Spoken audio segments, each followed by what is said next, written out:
My name is Kat Buxton. I am founder of the Vermont Healthy Soils Coalition.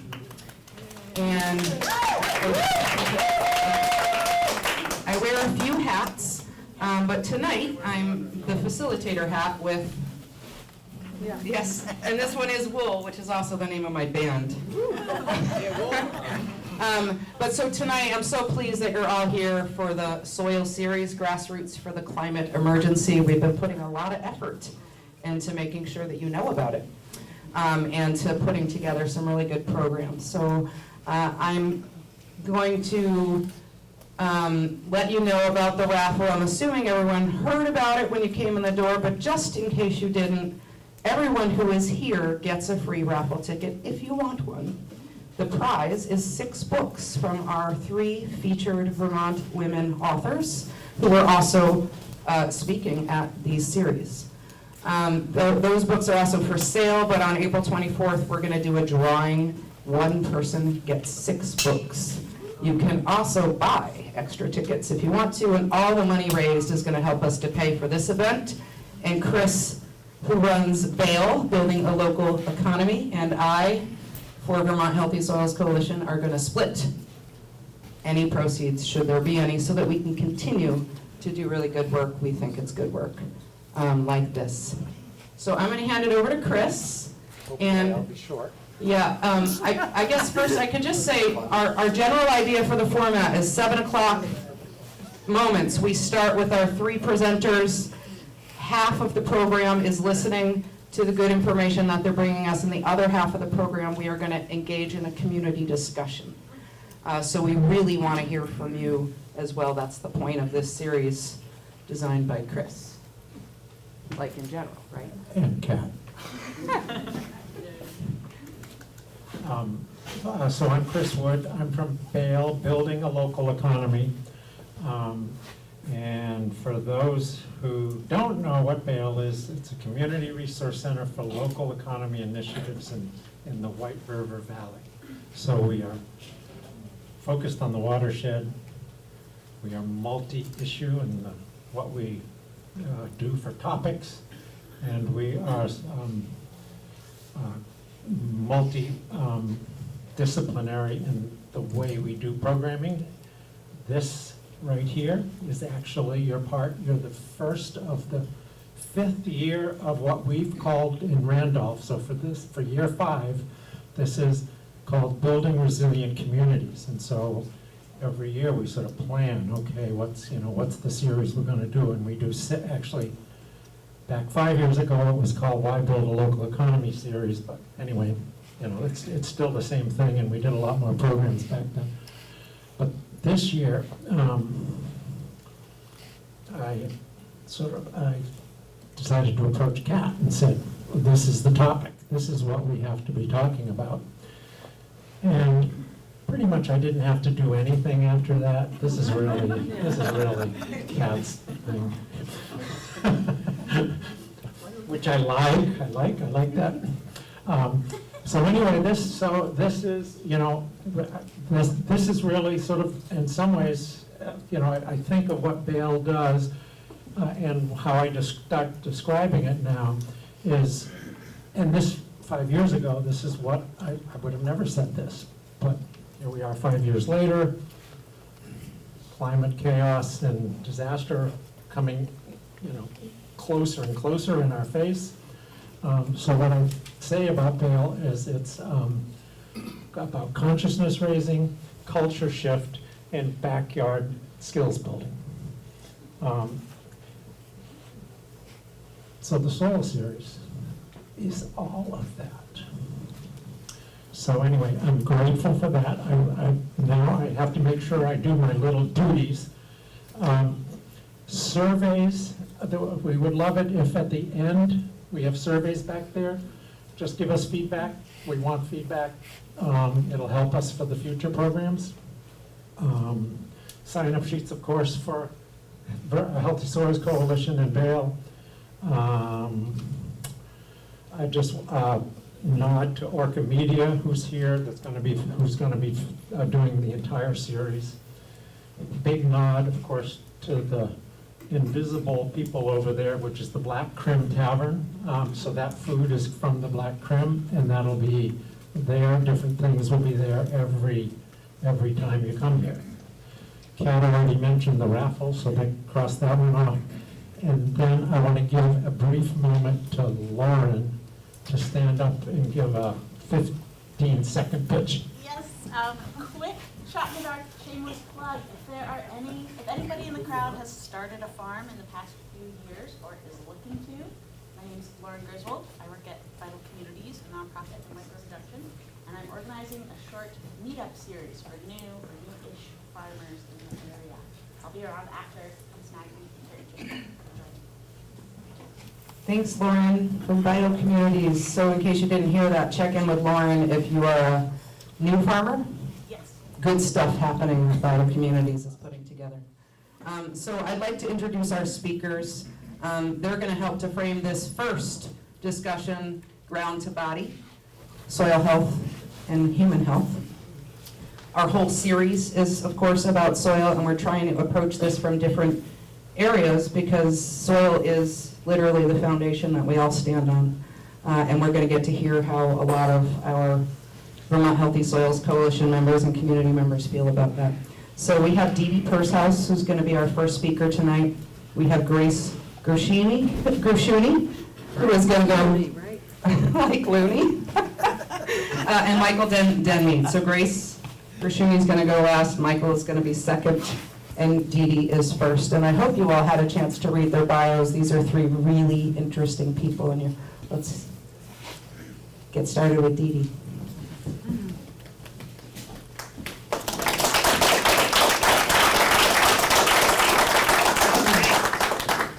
Well, I'm pretty excited to see how many people came out for this. You know, in the old days, when I got started long ago, like 5 years ago, there weren't so many people coming out for soil talks. But I think the word has gotten out that this is a really, really, really key piece to community resilience, to public health, to climate change, et cetera. So I'm going to try to kind of start things off with a bang to give you the 12-minute version of why soil is important in terms of all of the above. And I'm going to do, many of you knew me in my previous incarnation as an acupuncturist in Thetford, which I did for 25 years, and was spent the last 9 of those writing a book called The Ecology of Care. And in the writing of that book led me into soil, and I realized soil was a way to impact public health much more on a bigger scale and more dramatically than treating patients one-on-one. And for those of you who are still treating patients one-on-one, please keep going because I feel a little badly having stepped out. So all important work. So I wanted to just show a couple of slides. The first thing that I did when I transitioned was to start writing curriculum, because I know that I learn better when I'm teaching. So I tried to, whatever I learned, turn around and teach it to someone else, and then keep track of that learning and turn it into this, which is a free downloadable curriculum at soilcarboncoalition.org/learn. And while I was writing that, there was a day, July 1st, I was over in the Adirondacks, and I got a call from someone in the family saying, there's some stuff going down here in Thetford. And this is the road behind our house, Buzzell Bridge Road. Some of you may know it. It's a great road walk down to the river. Well, when I came back, it looked like that. So, and it still hasn't been fixed. And that's a lot of money to fix for a town of 2,000 people, most of whom are only this tall. So, so when we think about the economics of like how much money goes towards healthcare, how much money goes towards this, if we're spending money on this every time we get a few inches of rain, that's a problem. So it was that interaction with Irene when we saw this kind of thing that really got me shifting towards thinking about rain hitting the ground and what happens. So, my lovely trusty boss an assistant. Kat will bring over something. So this is the way I came up with to explain this fast and dirty of what's the difference between healthy soil and unhealthy soil. And I just came back from speaking in Paris where someone translated my PowerPoint into French. So if you're wondering how to say that in French, there it is. So we have a, right, so this is a plate. Sorry, this room is arranged really badly for this. But we could do it. Can we hold it up? Sure, why don't you hold that? Just don't hold it too high. Oh, yeah, hold it kind of down low. So this is just a plate of flour. You can imagine this too. Anyone who's done any baking knows what's going on. Case itself. What's that? Music stand. All right, yeah. So flour here is going to be a stand-in for sand, silt, and clay, which is essentially broken down rocks that is a substrate of soil, of all soils. And if we were outside, I might have Michael blow on that. How about this? And we would get the dust bowl, okay? So when sand, silt, and clay don't have anything holding them in a living matrix, they're basically just dust, okay? And they can move. So this is a stand-in for that mineral substrate, but it's also showing us what happens when soil is degraded, when desertification happens, on dirt roads like we saw, right? The road was missing, the forest didn't go anywhere. Okay, so the forest had biology working in it, the road didn't. That's the first clue here. So we're gonna hang on, well, hey, we're not there yet, yeah. No, we don't need that.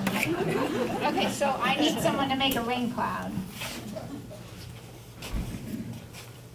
So this is a demo I encourage you to do at home, at dinner parties. Turn around so they can really enjoy you making a rain cloud, okay?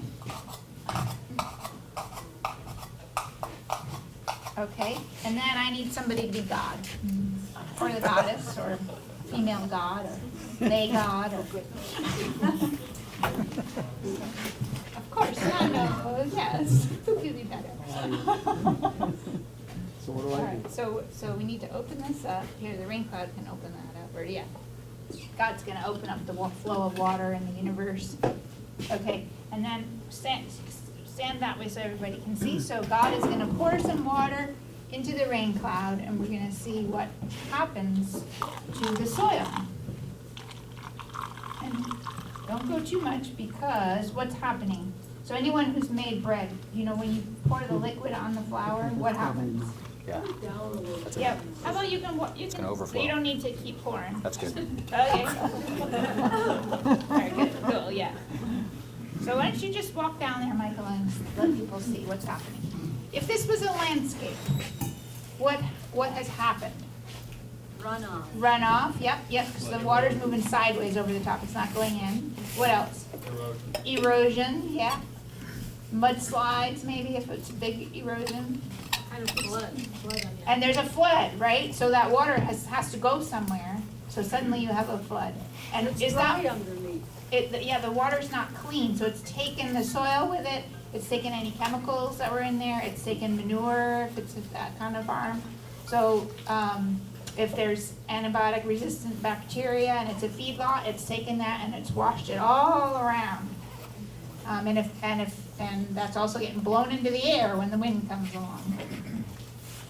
Okay, so, and did the plant roots get any of that water?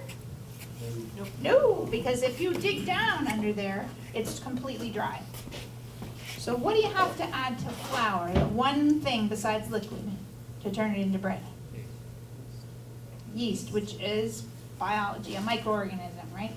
So same basic, it's not, it doesn't happen in the same way, but the structural difference between flour and bread is exactly like the structural difference between unhealthy, abiotic soil that has no biology in it, and biologically active living soil, which I call the soil carbon sponge, or the soil sponge. And why is it a sponge? Well, we're gonna see. Yeah, you know what I'm gonna do here? I'm gonna, There's room on this one. how about, for those people who can't quite see, there we go. Okay, so we're gonna rain on this landscape. And you can imagine this, what's happening.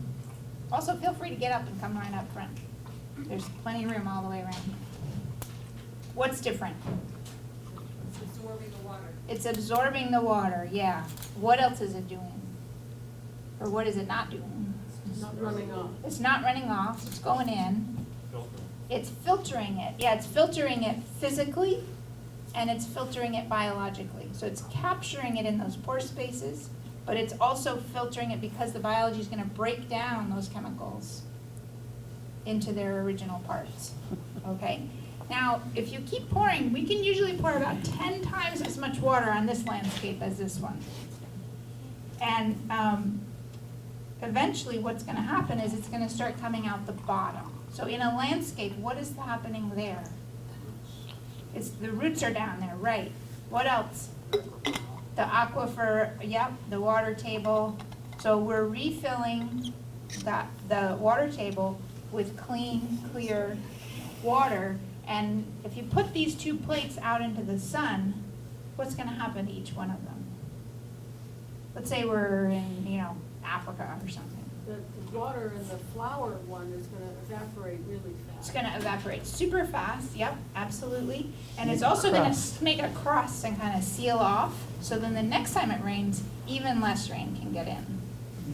And this can happen even on like a nice organic farm around here. You can see, I've seen this, where you come right after a rain and it looks just like flour. There is like a gooey, sticky layer on top, and as the heat comes down in the hot day, that seals it off. Okay, so if you lived somewhere where there was a lot of rain, like Vermont, which landscape would you rather have around your house or on your farm? The bread. The bread, yeah. And how about if you live somewhere that just got a little bit of rain, like really, really, really, just a few millimeters of rain, and you were trying to grow food? Still the bread, yeah. How about if you live somewhere with really high winds? Oklahoma, the Plains, or Vermont last week? The bread, yeah. Okay. So how does that happen? What's going on here? What we have is, we have porosity, right? A sponge is a sponge because it's porous, right? So there's holes there. But the other thing about a sponge is when you put it into water, it doesn't fall apart. Okay, so a sponge has two really important qualities to it, and a living soil sponge has both of those qualities as well. The life that has moved through there, so we have plant roots going down, feeding soil biology, those root hairs and the fungal hyphae start working to tie all those little particles together, and then all the slimes and glues of life stick those particles together, and as things stick together around them, there's space. And that space then also leaves some room for more things to move through there. You start to get some earthworms, and you get other little smaller soil biology moving through. You get bigger things moving through, moles and foxes and other things. So if you have a real drought, those bigger holes kickstart things when it rains. So important to have all different size holes. So, I don't know where we're at time-wise, probably getting close. You got like 2 minutes. Oh, right, wow. What's this is like? Okay, so let's look at what this looks like up close. And actually, let me just show this one first, because that's what I was talking about, those biotic glues, those slimes and glues of life. So that soil one on the right that's like the bread. Okay, you can see that you can put it in there, you can leave that for 24 hours, 48 hours, the water's still gonna be clean because all those mineral particles are held together. They're not falling apart. And the one on the left is like the flour. As soon as it gets in the water, the water whoosh, like that. Okay, so here's a rainfall simulator. These are 5 same soil type. So for you soil geeks out there, it's not that one of them is sand and the other one's all clay or something. They're the same ratio of sand, silt, and clay. But what's different is the way that they've been managed. So, so this one is conventional agriculture, lots of heavy tillage, no cover crops, not a lot of biology going on there. And we put 4 inches of rain on 3 inches of soil. There's like a big cookie cutter. And what's happened is that nothing has come through. There's no infiltration. It's all run off, and it's taken a lot of the soil with it. So in Iowa, when you grow, for every bushel of corn that's harvested, we lose a bushel of soil. For every bushel of soybeans that's harvested, we lose over 2 bushels of soil. That is not a sustainable system, and it's certainly not a regenerative system. Okay, so then we start adding in some of these soil health principles of how you grow a healthy sponge. We start adding in cover crops. We get a little bit of infiltration, a little less runoff. The water's a little cleaner. We add in mixed species cover crops and some no-till. We're going over, I don't remember exactly which one of these is which thing, but we're adding these principles of soil health. Finally, we get all the way over here. We've got diversity, so lots of different plants growing. We've got perennial plants, so their roots are in the ground all year round. There's green growing stuff feeding that soil biology. And we've got animals in the system helping to manage the system. And what have we got? We've got all the water, all 4 inches of rain has soaked in, no runoff, and it's been filtered.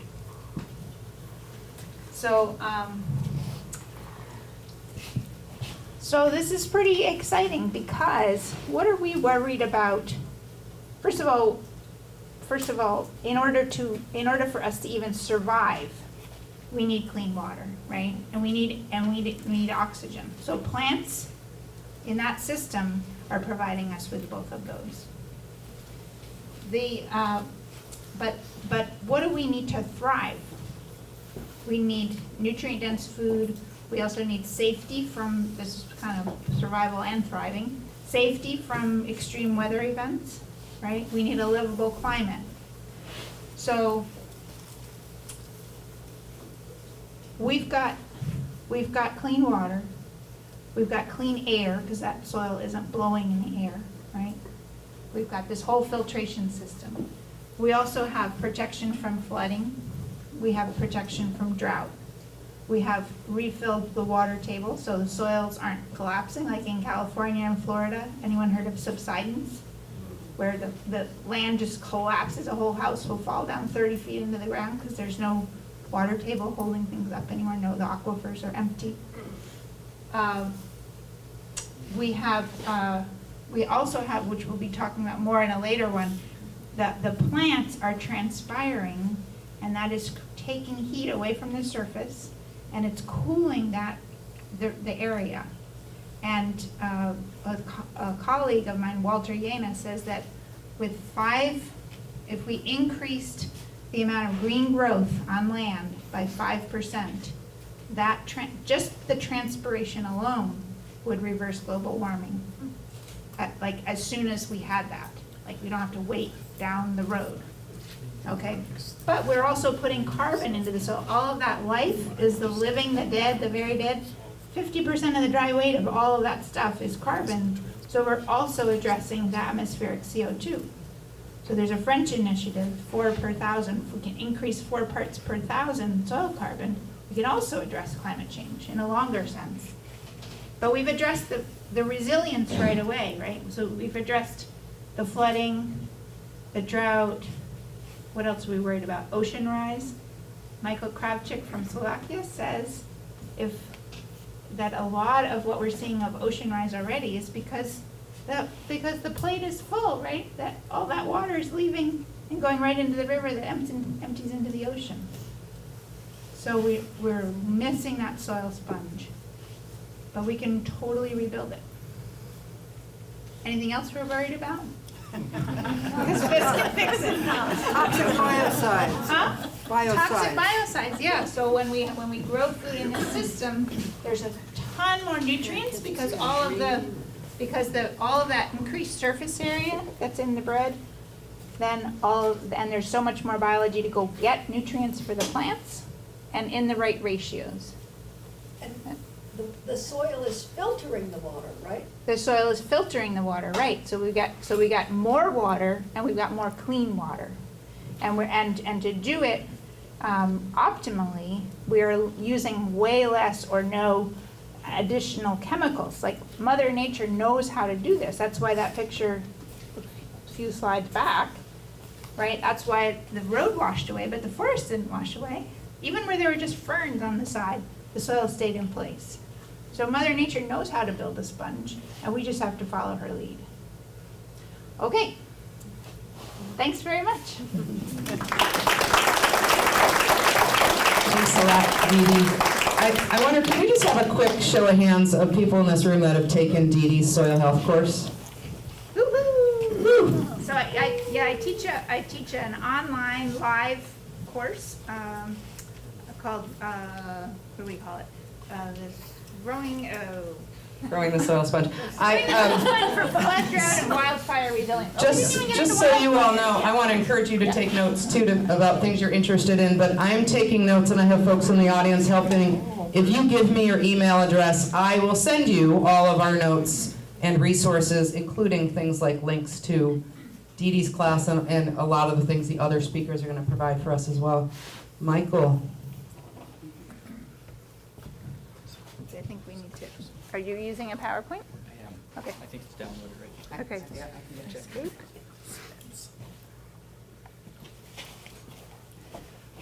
I'd like to first apologize. I think there was some false advertising. How many people saw the flyer with our pictures? That one of me, that was a younger me, that was the wrong guy.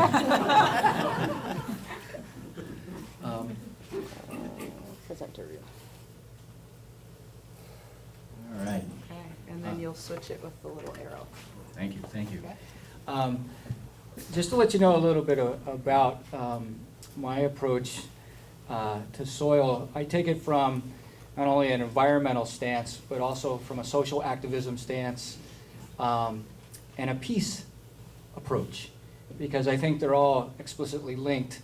And I've worked on some reservations out in the Southwest and also up in Canada with First Nations people, and we gave them the worst land.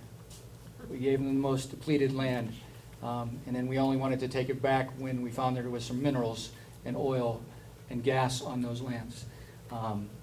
And the sad thing is that they lost some of their ways of being with the land. And some of the elders I was fortunate to spend time with talk about that. The same is true in West Africa, because I have a seed program out there in Gambia teaching them how to grow food again. And we're working with an NGO out there called African Organics, teaching permaculture and organic gardening, because the people forgot how to survive, how to live. And much like Native Americans here, the Native people of West Africa are also suffering because of colonialism, post-colonialism. We talk about that in this country. Anyway, I don't want to go too far on that. But that's the web that I bring together. I also work in a hospital. I work at Mount Ascutney Hospital in Windsor, Vermont, and I'm the head of our sustainability committee. And one of the things that, in the 24 years that I've been there, is I'm always pushing the hospital to do more because we create a lot of waste. And so at our little hospital, we compost on site, probably 95% of our food waste. We're looking at ways to mitigate water runoff, with the soil, managing the soils better. We have fruit trees on property. We recycle everything. And I'm concerned about the food that we feed people. Anybody who knows anything about medicine, Hippocrates, the father of modern medicine, said, do no harm. And so anybody in healthcare has to take that oath. Well, Hippocrates also said, your first medicine is your food. Right? So I've pushed the hospital to, give antibiotic-free meats and chicken, and also get them to buy as much local. I think we're up to 27% local of our produce that we feed people. And when I look at things, I look at the food chain. the food web is basically a link in the ecosystem from species, from insects, all the way up to the top predators. And if you look at it, food chains, it's both terrestrial, which is deserts, grasslands, and forests, and also the aquatic food chains, which exist in our streams, ponds, lakes, and oceans. And so here's a food chain. And I have a question after this. Look closely at it, right? You see the clouds, and then, it rains, and on the lichens grow, and then the caribou eat that, and the wolf eat the caribou. I want you to think about what's missing from this food chain. What's missing? All the microorganisms. Yeah, soil, right? So that first slide wasn't that long ago where when they looked at ecosystems, we ignored the soil. And, because of the work of a lot of people now, and, Didi and Grace and folks, colleagues of theirs, we're starting to really pay attention to how important the soil is for our health, right? And we know that, it goes all the way down to, all those microorganisms that we have in the soil. So there's a healthier food chain, right? A terrestrial food chain where you're looking at, the sun, the soil, the plants, the soil nutrients. Didi, you said, we need soil-rich, nutrient-rich soil to have healthy food. All right, how many farmers in here? Again, how many organic farmers or gardeners, right? We know how important that is, right? There's been an initiative in Maryland about 4 years ago where they started looking at the local food to local hospital initiative. And they did some research looking around the country as well. And they're trying to get as much food and food education, healthy food, in hospitals. And at Mount Escutney, we had some of this stuff. We have CSAs with local CSA farmers. We've had farmer markets on the property. Lots of education around healthy food. How many people are familiar with Veggie Van Go here in Vermont? Okay, it drives around the state and delivers food. Anybody can take it, any of the vegetables. It's not all organic, so I wish it was more of that. But, again, getting, healthier food to people. We spend a lot of money, and we create a big carbon footprint to move food, right? Most food that comes to hospitals comes from a distance of an average of 1,500 miles from farm to plate in a hospital. That's quite a distance. Versus local farms, by contrast, brings it, 56 miles. And we're trying to do more of that. We spend a lot of money in hospitals, $9.7 billion on food annually for food and beverages in hospitals alone. And it's estimated by 2040, 34% of our GDP is going to go to feeding people and healthcare. Hospitals are supposed to be places of healing, and we want to bring the best food to our patients. Again, I've pushed our physicians to even look at some of this stuff in our hospital. Not only is food better tasting, but it's more nutrient rich, and I'm not going to go into all the science about what minerals and vitamins and all that stuff, and that would be a long talk. But we also know that soil health is important. This study was done in 1998, right, some time ago out in Nebraska, University of Nebraska, and it was to increase the awareness of the importance of how organisms in our soil provides the right nutrients, minerals, vitamins, and all that stuff, so we have healthy food again. Soil health is basically the capacity of soil to function as a vital living system. This came out of that conference within the ecosystem and land use boundaries to sustain plant-animal productivity and maintain, as Didi talked about, and enhance water, air quality, and promote plant-animal health. And we're part of the animal kingdom. So they started looking at these practices a long time ago. And I'm glad that there's been a resurgence, because without healthy soil, without good land management, we're going to not have healthy air, water, and food. And there's already a ton of research. I didn't bring it with me because I pared this down. But there's a ton of research about all the toxins in our environment, the carcinogens in our environment. We know we're having that issue with some of the water quality over near Bennington. I was just out in the Midwest. They're having issues out there with water, and it's all this stuff, all these chemicals, you know, that is filtrating into our water. The soil and its constituents on human health are through ingestion, inhalation, absorption. What's the largest organ in our body? Who knows? Skin, yes, right? I think of soil, you know, since I spent time with a lot of indigenous people, it's the skin of Makia, Mother Earth, right? And if we don't take good care of her, what's going to happen, right? You know, what happens, like one of the things I'm most proud of at Mount Scottney Hospital, they wanted to pave the upper parking lots where the staff park, and I said no, and I got a lot of pushback. So I went to the medical staff, and I said, what happens if we have a patient that gets burns over half or 3/4 of their body? What happens? The body can't breathe, right? It can't evaporate or reduce heat through evaporation when we sweat, right? So they can overheat. You can have heat stroke in a normal temperature day, right? So I said, if we pave over those parking lots, that's like a burn patient. And you know what the medical staff said? Don't pave the parking lots. That's great. Right?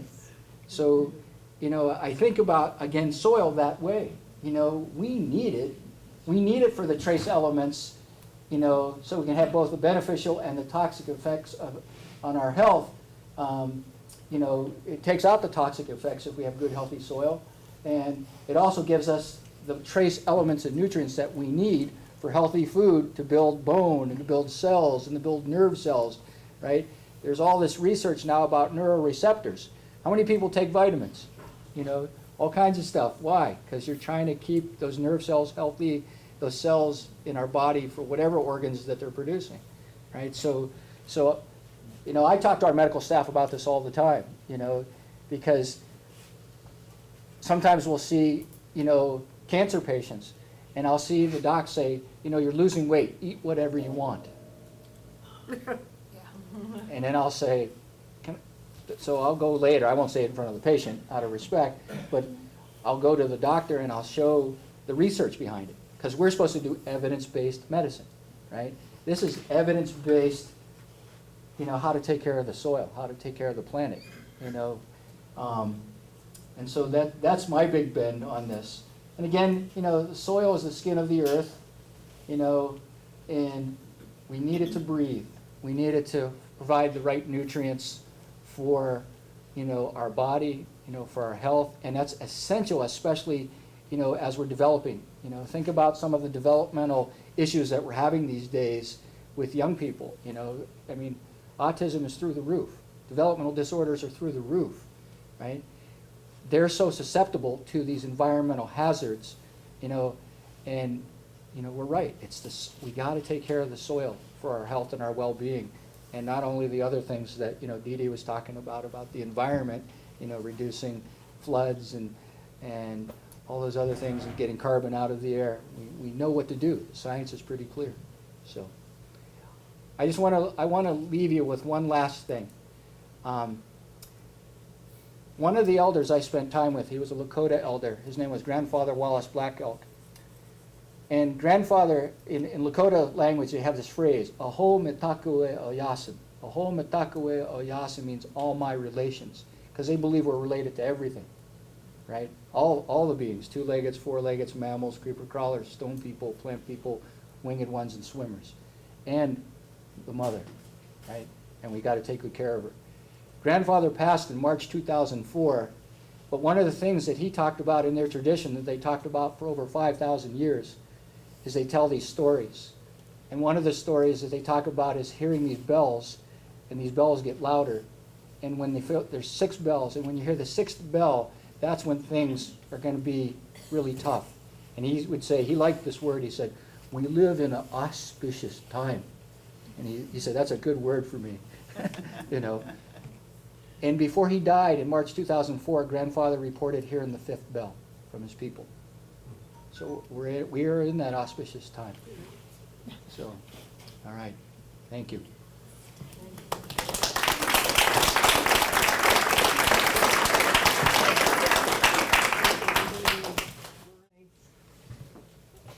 thank you. Oh, thanks. I have, of course, like everybody else, way more material that I'd love to share with you than we have time for, but I do have some of the people that I love the best whose books are there for you to look at. And I will try to be as brief as possible. Some of the material that I wanted to talk about has been pretty well explored by Didi and Michael, so I will just continue and elaborate a little bit on some of what they said. But I want to make a couple of comments to start. One of them is to really thank the indigenous people, the Abenaki people, of whose land we are really occupying as we do go about our lives. And we should remember that they have been dispossessed and ignored, and we need to lift them up as well. And I would also want to mention that Kat has been such a wonderful facilitator for this workshop and many others through the Vermont Healthy Soils Coalition. And I just want to encourage those of you who are not on the listserv or signed up for the list to put your names and emails on that sheet, and you will have access to all of the fabulous information that is available there. I will just go ahead and try to fill in some of the gaps and also give you a little bit of a preview of some of what we're going to be enjoying in the series to come as we go into this fabulous series. I really don't know if I can come to all of them, but I will damn well want to. And you know, I live in the Northeast Kingdom, so you know, it's a little bit of a schlep for me, but it's worth it. And I love this Healthy Soils, Healthy Humans. I thought it was so good. It was handed out by Rural Vermont at the NOFA conference, and I said, I want that. So here it is. And the next arrow, come on. There we go. And I just wanted to, I love this graphic. And so this kind of really is a holistic summary of what we're all talking about. And this is a poster from the Common Ground for Climate Action. We had a seminar in St. Johnsbury in November. We're going to do another one in Brattleboro in April. And unfortunately, Didi won't be joining us for that one, so Kat and I will try valiantly to make up for that, but that'll be a good one. So I really love this. I wanted to have an image of what does healthy soil look like.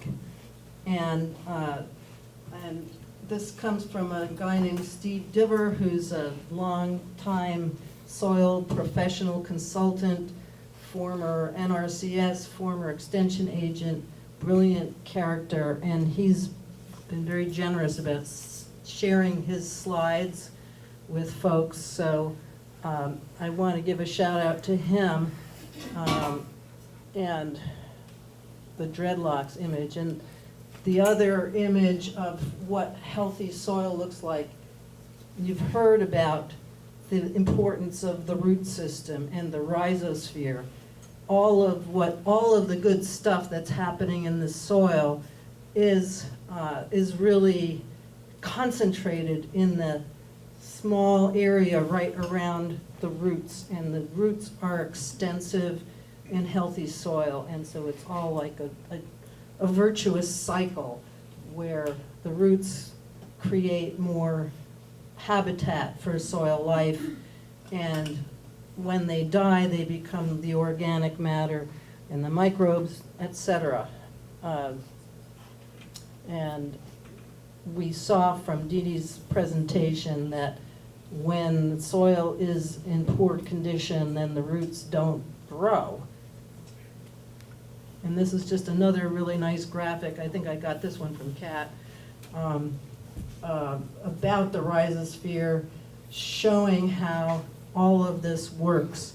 You'll get a lot more of it in the presentation that Kat will be giving, but just a sense of how incredibly dynamic and interrelated it all is. Again, this is another one from Steve Diver, some electron microscope images of these really wonderful interactions. I think that the fungi there are quite amazing. So an opportunity to really be able to determine for yourself. You have soil, how do you know if it's healthy? How do you keep track? And I think folks are aware of the land listener workshops that have been held. I was able to go to one at Butterworks Farm at Jack Lazer's, and that's one of the ways that you don't need to have expensive equipment, you don't need to have a soil lab. You can monitor your excuse me, your soil's health through various sensory methods, through your sense of touch, through your sense of smell, through your sense of taste. And you know, one of my very favorite inspirations these days is Leah Penniman, who was the keynote speaker at the NOFA Winter Conference a couple of weeks ago. And if anybody has not heard of or seen her, this is her book, Farming While Black, and she goes into a great many of the wonderful, all of the stuff that we're talking about here, but also honors the fact that many, many of these ideas came from her indigenous ancestors from Africa, brought over by enslaved people, and the images of the women who would weave the seeds, the sacred seeds, into their hair and the hair of their daughters, who they knew were going to be caught and sent away who knows where, but they knew that they would somehow or other at some point be able to plant these seeds and have some way to survive. And it's such an incredible story.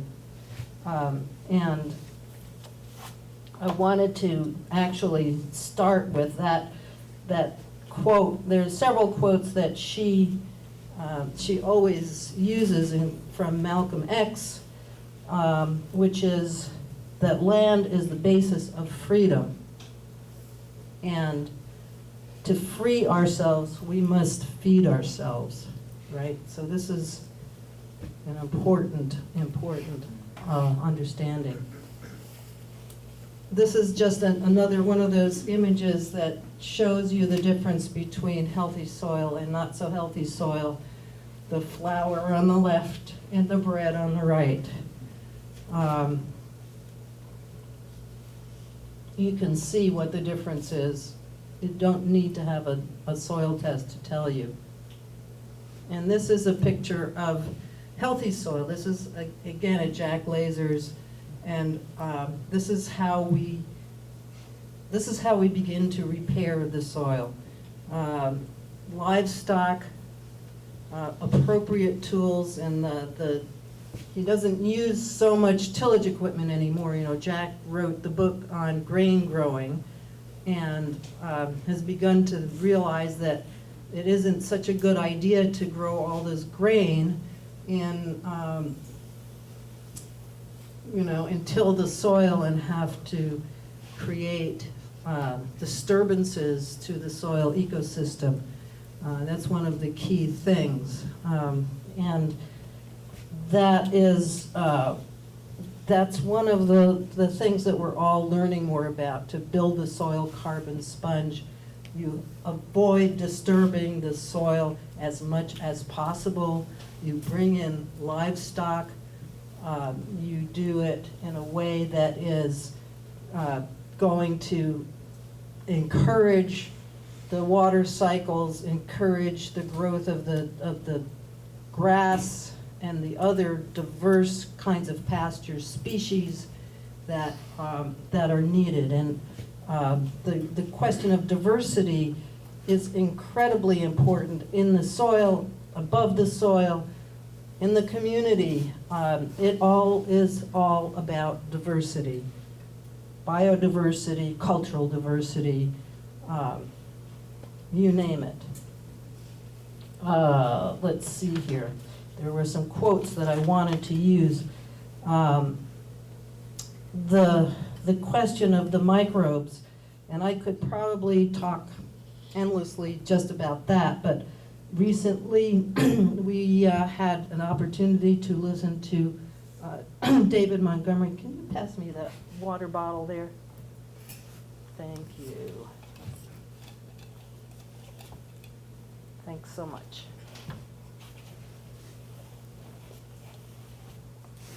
Okay. We had a chance to listen to David Montgomery and his wife Anna Biclay, is that how you say it? And they and I bought a copy of the recent book that they wrote together on the hidden half of nature. And I was particularly struck by some of the things that Anna said, and to riff on some of Michael's stuff about food and soil being the skin of the earth. Well, for Anna, soil is the guts. And the rhizosphere, she called like the intestines turned inside out. And I thought that was a great metaphor, because that's exactly what keeps us healthy and what keeps the soil healthy, and where the greatest biological activity is. She said that 40% of the health-promoting compounds in our body are of bacterial origin, okay? Many of those vitamins that we take are manufactured in our gut by microbes. They aren't stuff that we necessarily get directly from the plants or the other foods that we consume. This is a very important thing, and the inner microbiome and the soil microbiome are so deeply interconnected. Another one of my favorite authors, Dr. Daphne Miller, has written several books, one of them called Pharmacology, in which she actually shows some scientific evidence about the health value of contact with the soil. And, you know, for chasing away the winter blues, there's nothing like starting a few seeds in a pot of soil. My onions just came up yesterday, and I'm so thrilled. Just like makes me feel like, oh yes, there's hope. Okay, how much time do I have? 1 minute. Okay, well, the stuff about climate change, you've heard it. Agriculture is responsible for a huge imprint of the food system. The food system is about between a third and close to half of climate change, as you know, depending on whose research you look at. And agriculture is a major part of that, and agricultural production is a major part of that. And actually, food miles aren't all that big a piece of it, because for various reasons. But actually, one of the worst offenders in terms of climate change, greenhouse gases, is synthetic nitrate fertilizer.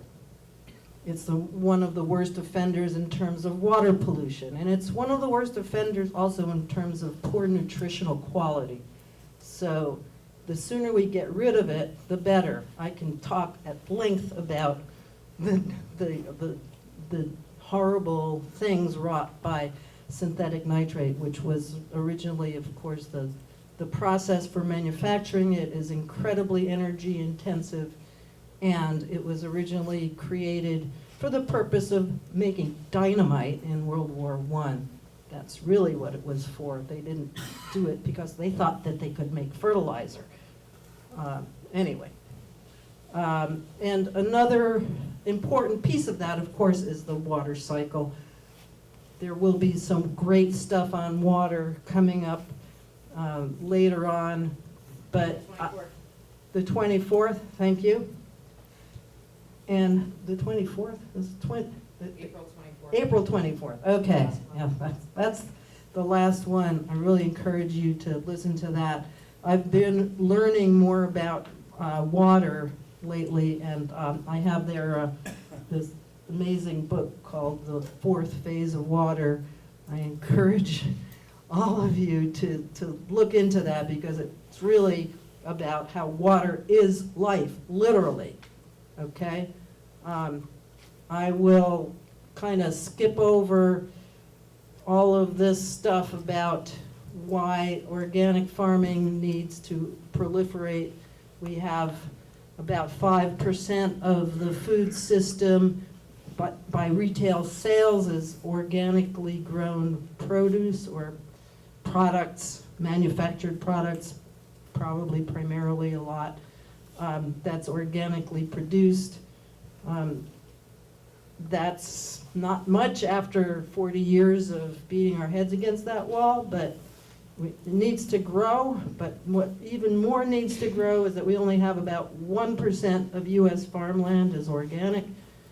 Organic farming does have some problems once in a while, but it is definitely shown in repeated studies to both mitigate the impact of climate chaos and to contribute to building soil organic matter, which is what is the soil carbon sponge. So I will just end with the community resilience piece. Again, this is Kat's slide, and encourage you also to attend the workshop that is going to be about community resilience. I think that's an incredibly important piece of it. And it is all about communities working together, sharing resources, sharing the land whenever possible.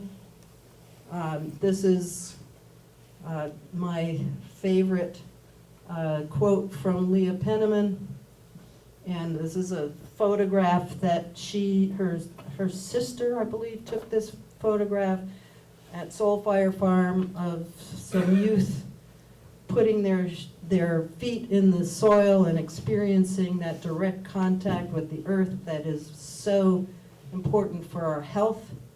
And this I got from this magazine. And how many of you have seen Yes magazine? This came in my mailbox yesterday, and I said, oh. And this article with that photograph is in this issue. By connecting with soil, we heal the planet and ourselves. And I think I'll leave you with that. There was another joke, but this is enough time. Thank you.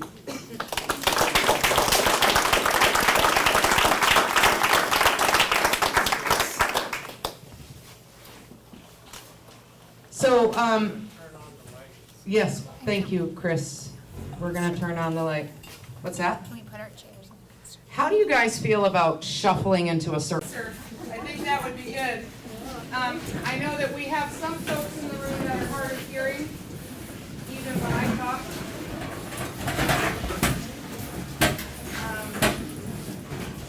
And during the discussion, oh wait, maybe we should turn.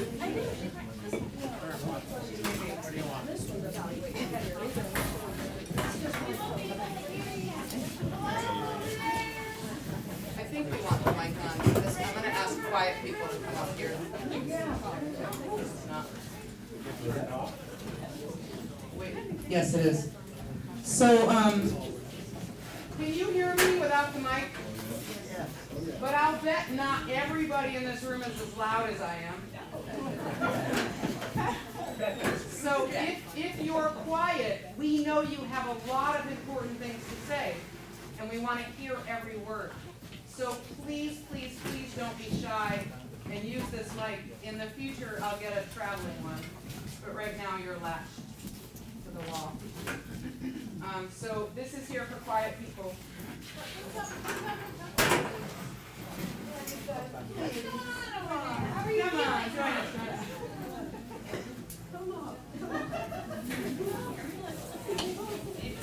So,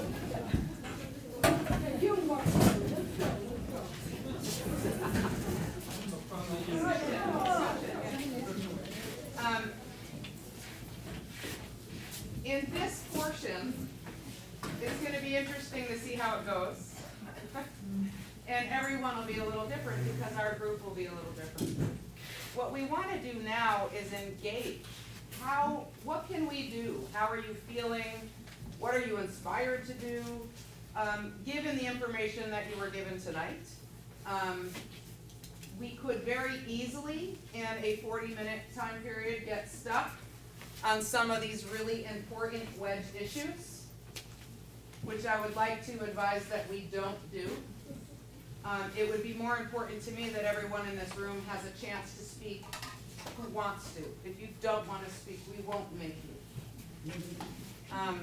So I would like to just start with the question. I'd like to go around.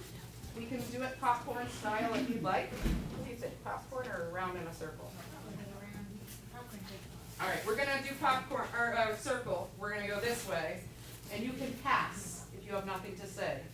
But I'm going to ask that you either pose a question that won't be answered, or you state a comment or how you're feeling about what you've learned tonight, what you're inspired to do. Maybe you have a question that you're left with. And if you do have a specific question for clarity for one of our speakers, we will answer that. So you can just say that. Is that clear? Everybody clear? Julie, let's go first.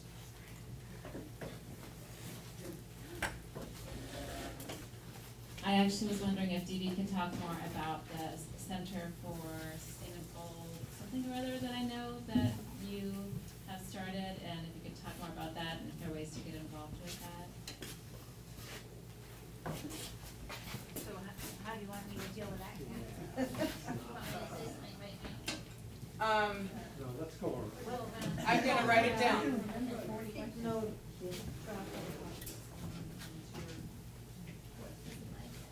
Okay, I am wondering, because I don't have a farm, but I do have some land, so I'm curious if there are some opportunities to get engaged with the building the soil and also connecting to First Nations people, or somehow adding multiple levels of diversity at the personal level. I think I'll pass. I live on a farm, and I am very interested in what people can do to start regenerating the soil everywhere. And I know that there are things that everyone can do. One particular thing that I'm very interested in is, I have heard that there is a kind of composting method which is called the Johnson soup, and that it produces in a year something that can inoculate the soil. And I'm interested in hearing more about that, because I realize, having seen some designs and stuff, that it's a very, very simple thing to do that practically anybody could do, but I'd like to hear more about that.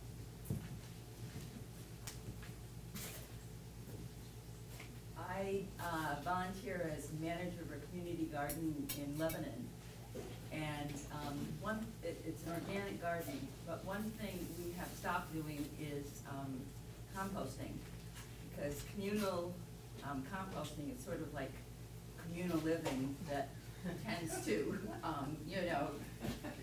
go to the lowest common denominator. And so some people are very careful about what they put in the compost pile, and others are putting in diseased, and things that are weedy and seedy and so on. And so the composting angle I would love to add to our garden. If anyone has tips on how to do that with a large group of people.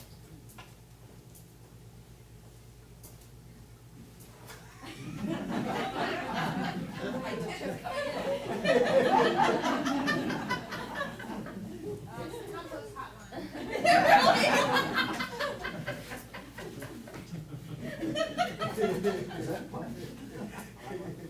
I live on a small farm that I've had for 25 years or so, organic. And I'd like more information on how to incorporate nutrients into the soil without killing.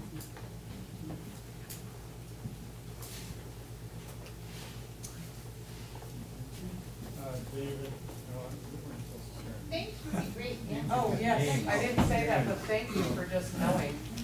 I've been involved for 30-some years at a mill in Putney. We spin wool from sheep and goats and I'm involved with the Green Mountain Spinnery in Putney, Vermont. We spin yarn, and I care about how the livestock that we spin, how the wool that we spin is raised in ways that grow the soil. We can tell our customers this, and we have a lot of people that we sell to. So I'd like to be able to do it in the right way. So I'm trying to learn as much as I can from all of you, so we can try to. Because I was frustrated at the climate change conference in Poland when they were saying that animals are such a problem. And I think there's another perspective. So anything that you think. I'm also worried, I'm worried that the organic people are starting to fight with some of the other people for taking care of the soil. And I want our organic people not to be too much overrun by the national program, which seems to keep watering down the standards. So I got a lot of thoughts. Sorry. On page, I guess I'd like more information on how to better include and support fungi in the soil. My name's Tim, and my interest area is how to promote recycling, waste recovery at community events, whether it be town, fire department barbecues, or whatever, the town fairs, whatever. My name is Simon, and I live in the floodplain, and so we've had this goal for a long time about switching from annuals to perennials as a means of flood-proofing our land. So my question is, how do I flood-proof my land? Do I need to get off it? Cheers. Well, my name is Vincent, a visitor from China. Actually, I'm originally studying in the law school. My research mainly focuses on biodiversity conservation, so I'm really interested about the topic today. Yeah. My name is Claire, and I'm So cool. Hi, I'm Sean. I'm directing a recent established a research initiative at the law school about international sustainable development. So one of our focus is about how to promote sustainable agriculture in developing countries. I think a lot of the experiences that people here are talking about in Vermont can actually be copied to a lot of regions in the world, like in African countries, Southeast Asia, and also China. And also we study how the international trade and the investment law actually influence the prospect for sustainable agriculture, because nowadays a lot of the internationally traded agricultural commodity is actually producing a very industrialized way. So that's kind of like displacing both economically and politically, you know, the opportunities, the business opportunities, and also the economic vitality of traditional agriculture and sustainable agriculture. So that's a big concern of us, thinking about how to reform the international trading system, and also the rules and the policies that is governing the system in order to promote sustainable agriculture. My name is Vanessa, and I've been working on keeping fossil fuels in the ground and trying to figure out how to bring this to those people. And I'm realizing I don't need to, because you all are just growing so fast, and I'm so excited. My name is Carl. I'm co-founder of the Soil for Climate group, and we're happy to be a co-sponsor of tonight's event.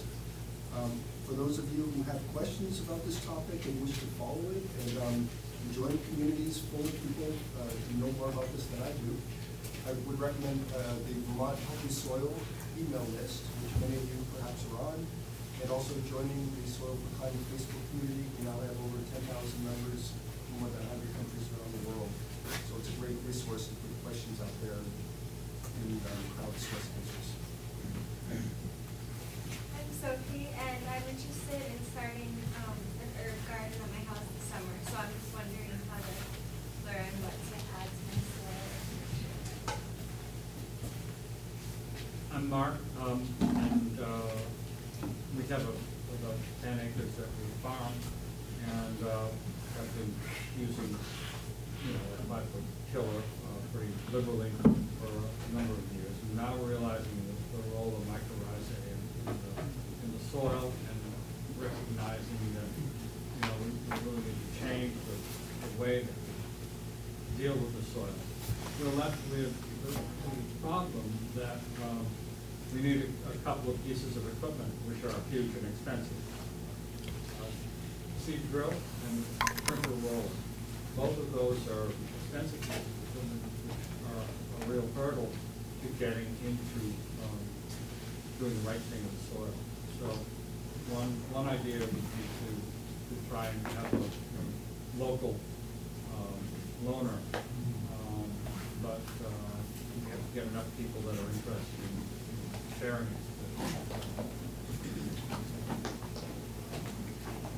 My name is Lauren, and I'm always curious to learn more about the direct correlations between soil health and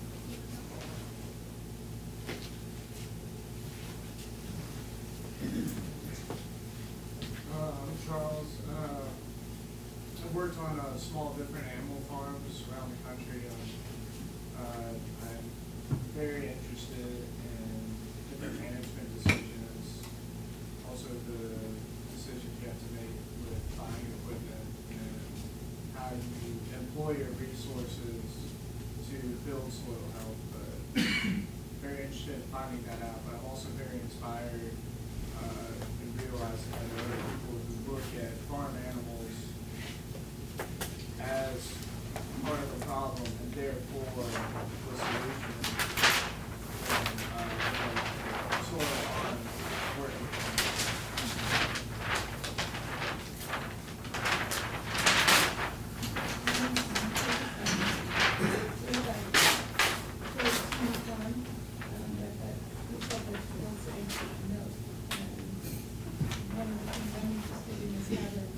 Incorporate the animals into the soil health on a scale of a very small farm or homestead. It's a lot of stuff, a lot of the resources that are out there are for larger farms.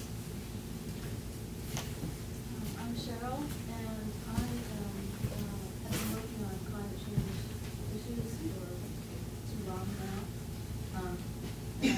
started a new climate change group, everybody's welcome to it, it's in Chester.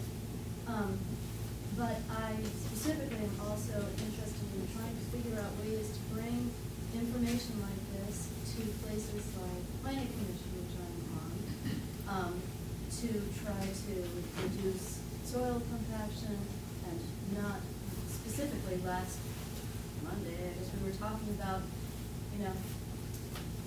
stockpiling of soil when developing and the general practice now is that the good thing is to keep back. Stockpile is to do your thing and then put it back, which is just not functional. So I think that it would be great to have just some great things that useful tools that would bring information like this, boil it down to a 2-minute conversation or a sheet that you can bring to things like a planning commission or to to the select board and that kind of thing, so that this would be more functionally used and widely practiced rather than just such small groups. Well, it's not small, but it's limited. And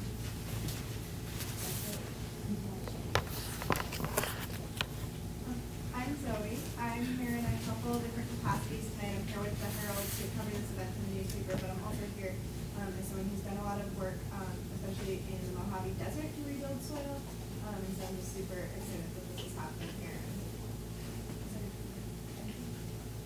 I'm Brian from East Montpelier. I also spend a lot of time working on climate change and thinking about directions for the climate movement, but what these conversations get me thinking about the most are how can we get better at cover cropping given short seasons and limited land, and what are the steps we can take to actually start minimizing tillage?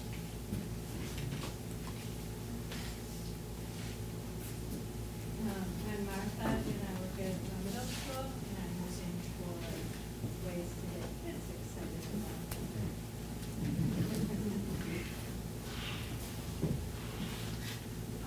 And I have a little under 2 acres of land in my yard, Johnson yard, and I'm looking for ways to improve that quality of the area, what difference it can make. So, and also the question of invasives. We hear a lot about what things are bad and things are good, and I'd like to try to understand that better. So I'm David. Heard to me tonight that I haven't seen my soil for 4 months. Probably going for another 6 weeks. So in the depths of this winter, I'm wondering what unique influences our climate may have on our soil. Suzanne, bilocated from the Winooski River bioregion up in Plainfield Way, and also newly experimenting with living on the edge of Lake Champlain, where I'm watching the algae blooms, I'm watching the nitrates pour into the water, I'm watching the signs go up that say no swimming at the beaches. It's all connected. I'm also concerned about, the soil. We're talking about the soil as if it's been the missing ingredient, but I'm grateful for the cycles, the images that everybody had in their PowerPoint slideshows, because we can't forget that it's all connected. The pollinators are on my mind mostly right now. And the health of the forests, not just the health of agricultural ecosystems, but forest ecosystems. How we hold the sponge to the way we work with our forests. I'm Eva, and I'm from Philadelphia. So I'm wondering how soil can become a live topic for some people, since that's 85% of Americans and over half of the world. How it can be something interesting and cool. There's a lot of silent cities, and you don't have city people behind these kinds of agricultural projects. It can be hard. So I think something wrong. My name is Mike. I'm interested in where the most actions Jill, and I'm also a climate activist, and I'm here because cats have shown interest that I'm possessed, and I'm here to find out they are. I can say that. I'm Karen. I have a mini farm in the White River watershed that used to be I used to have animals on it, and then the animals shit a note that everything took care of itself. And I no longer have animals, and I don't know what to do with this land. Also because I have really reduced capabilities in terms of the energy I can put into it anymore. So I'm looking for ideas for perennial, low maintenance ways to use my land. My name's Rick, and I'm interested in two things. One is in getting away from tilling, how do you, best ways to plant, without tilling. And also, forest soil health. Are there practices that can facilitate building forest soil health? I'm Kate, and I'm amazed that conversations about soil and things that are this important have been so absent from most of my life so far, and that it's something that I've had to find an interest in and seek out. So it's a little bit depressing that it's not talked about more, and that there has to be a formal gathering about it, but also at the same time equally encouraging that there are people who are excited enough to want to talk about dirt and everything that's in it. So it's just kind of an interesting place to be in, but I'm excited to be in a space where other people are excited about it, and we've got all levels, I think, of wisdom about it too. So it's cool to be able to bounce ideas off of each other and to learn and hopefully move forward with it in a positive way to gain more wisdom on the subject. I'm Jesse. I think I'm both thinking about small scale things like how to build more like rhizofungi in my little garden plot, and then also big scale things like how changes can take shape on sort of the bigger, both national and global way that we do our agricultural practices. I'm Kyle. Fortunate enough to have some contact with soil all over the world, and looking forward to getting this very closer to home and make some bread outside.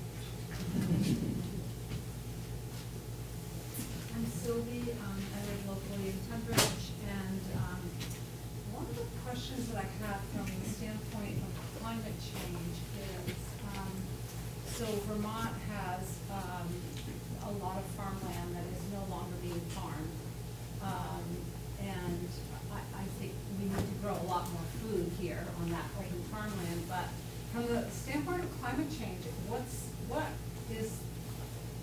uses up or eats up the most amount of carbon? Is it forests, or is it, these good practices in agriculture? So why, from a standpoint of climate change, why don't we just let our fields grow up for us? Would that be more beneficial? I'm just curious. My name is Lauren. I work on an organic dairy farm and have grown organic vegetables. And I'm interested in learning more about no-till, especially with vegetables, and focusing more on building healthy soil with using terms like organic and conventional. Donna, I have a small greenhouse operation, and I'm just always interested in finding ways to build my soil and keep it in place. My name's Kevin. I was going to say a lot about what Mark said, is how do we do some of these things on a small scale. no-till, all that, but, another question, I guess, is with, forests, and particularly low-grade, you know, we have, 15 acres of junky pine forest, in addition to some good forest, but, you know, what's the best thing to do with that? You know, a forester will say, you should be cutting that wood to regenerate hardwood forest. But what's the best thing to do with that from a carbon perspective and from a soil perspective?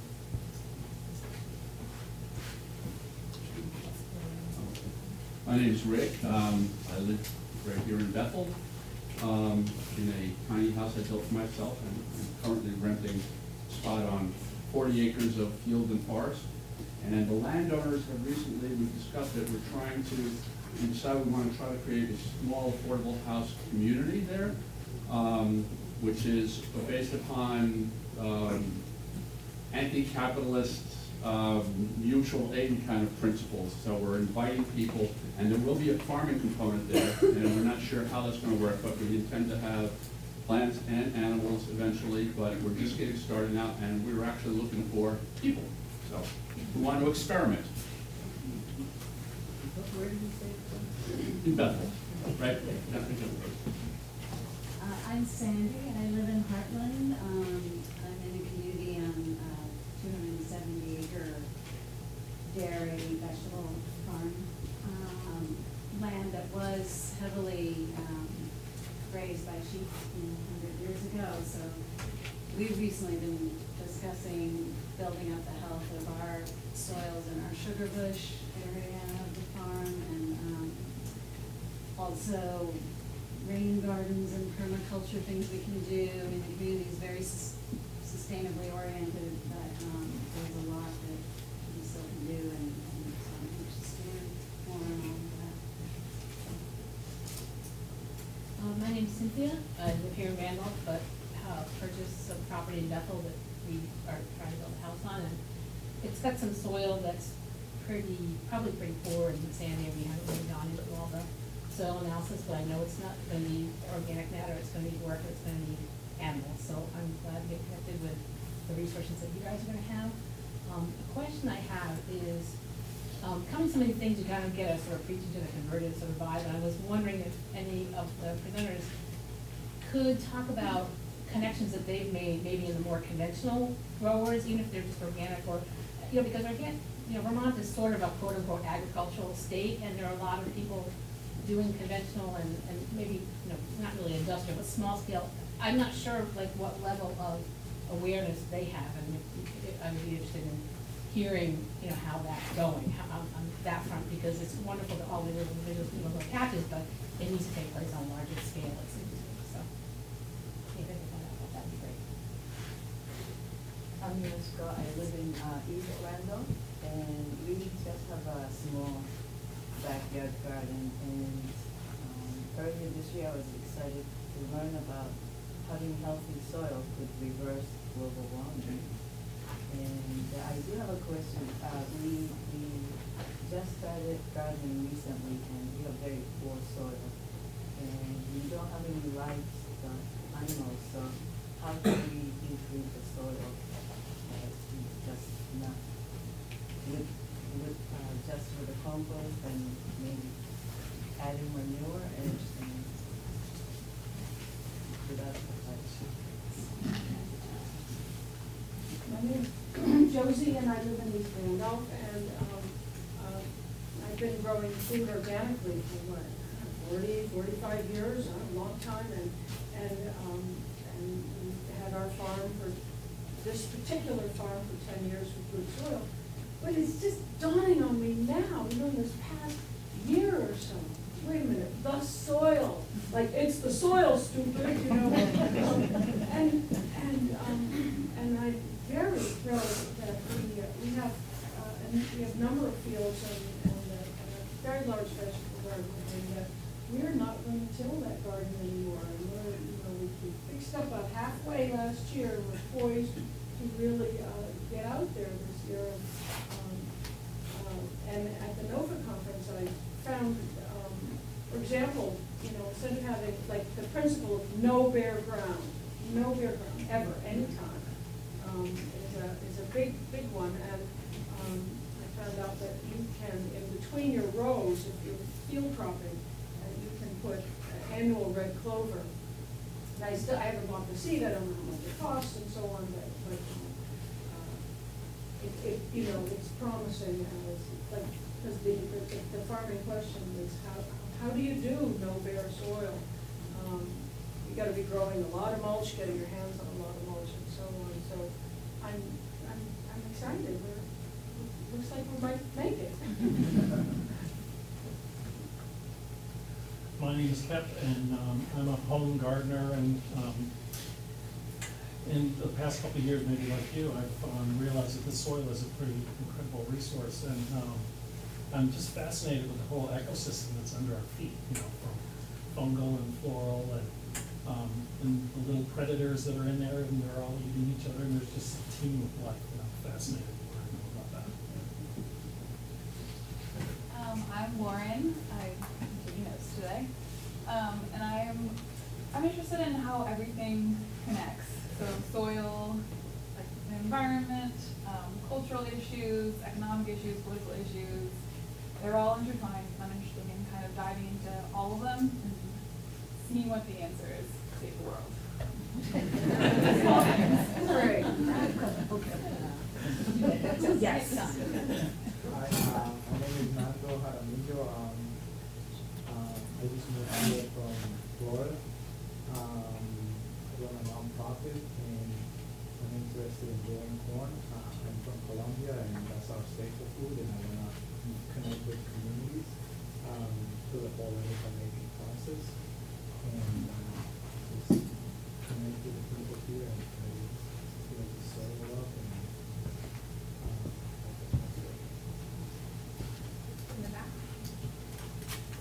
And my name is John, and I'm Gershuny's husband. Along with the garden, we're also creating a perennial food bars on degraded hillside overgrown pasture land. So it has lots of soil challenges, so having access to these kind of resources, and maybe meeting other people in the area that are doing similar works to exchange ideas would be a great thing, so. I'm kind of coming in at the end of this, but I'm getting the gist. So, yeah, as far as soil goes, we have an issue with water, and our place is relatively new, but it was a single like hay field, and then it was like pumpkins forever, so all the mono stuff. Anyway, so we have diversified vegetables, and the water just is so attracted to them in not a great way, and it just, you know, there's not a whole lot we can do about it except for the town maintaining the culverts and all that kind of stuff. But so we have a lot of challenges with kind of replenishing, like all the time. What do we do with all this soil that was just like washed away multiple times? So that's like a really big challenge for us. And then, you know, this winter is like, I don't even know what the spring's gonna be like. We can't plant in one of our greenhouses because it's like, well, there's no point, it's probably going to flood, which is a kind of a rough situation. But so I'm just thinking, like, this area has never really been as floody before or as wet, and so these are kind of the pieces that we're putting together for our farm plan for this year. It's kind of a guessing game, but which is totally, I mean, farming is hard enough as it is, you know, and then wondering what the water content's going to be. But so our biggest question that we always are asking is to, what is the quickest way to kind of revitalize soil that's like physically left gone, you know, trying to get that back up and running. So we're doing a lot of cover cropping this year and like cutting everything by 50%. So that will be, well, it's an experiment. We'll see how that goes. I stood over here because I actually, for all those people who don't know, this is Sarah Natfig from Black Cram. So the food you're getting, and this, so you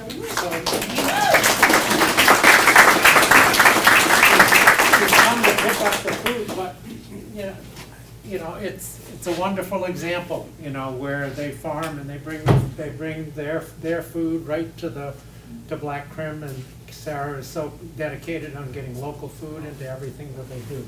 And So not, I not always, knowing the connection, I had dinner there and it was fantastic. Yeah, people don't know the Black Trim is our premier Randolph restaurant. Very cheap. anyway, that's my. Jeez. Thanks, Chris. Embarrass her again.